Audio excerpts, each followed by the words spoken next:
this video, we're going to work on the 3-octave chromatic scale, going from the low E on the 6th string to the high E on the 1st string at the 12th fret. In my previous video, I showed you how to work on it in small little bits on each string. So today, we're going to put those together.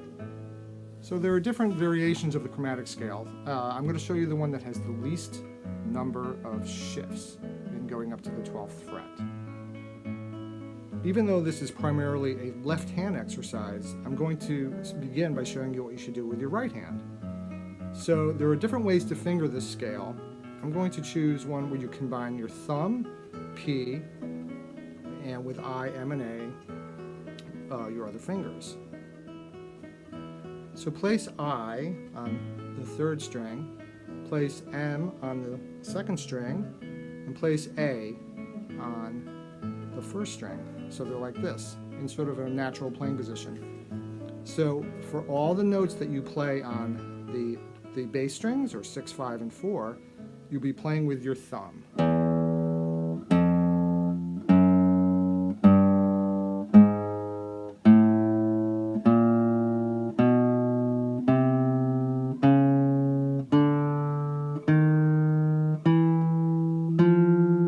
When you get to the 3rd string, you're going to shift easily right into I and M. And you're going to place your thumb on the 6th string for support.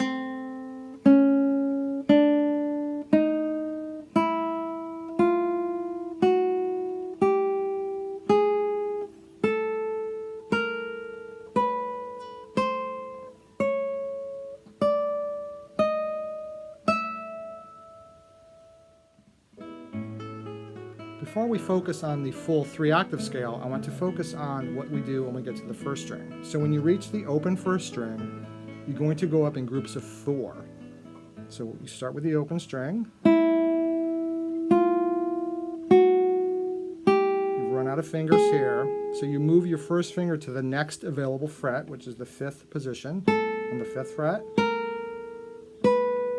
Keeping that curl in your fingers, you run out of fingers, you go up to the 9th fret.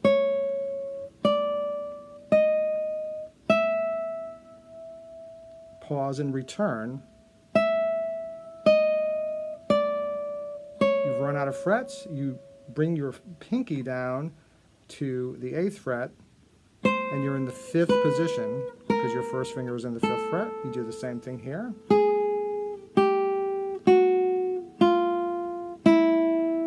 That's the most efficient way to play that on the 1st string.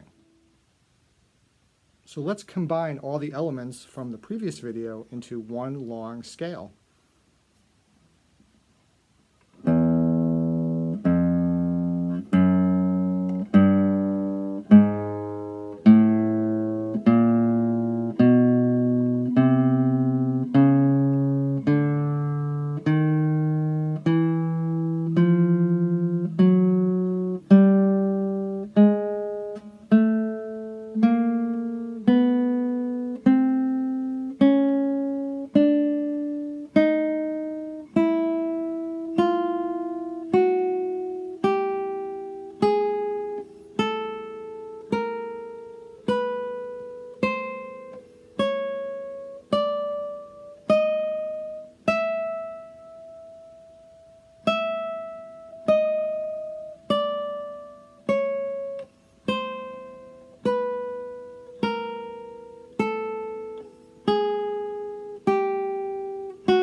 Here are a few reminders when executing this scale. Bring your hand up to the guitar and have a soft curl in your fingers. Don't hyperextend them, don't contract them too much. You should almost always have a little space here between the neck and your palm. And if you'll notice, when your hand is here, it won't look terribly different than when it's here. So your arm is moving your hand around in this sort of ideal position. Of course, there are exceptions when you play certain scale passages or chord passages or a combination, but your hand should more or less always look like this. And as a reminder of why you do this scale and why most guitarists do this regardless of style, is it always reinforces sort of an ideal hand position in your left hand. Primarily that you keep your fingers above the fretboard.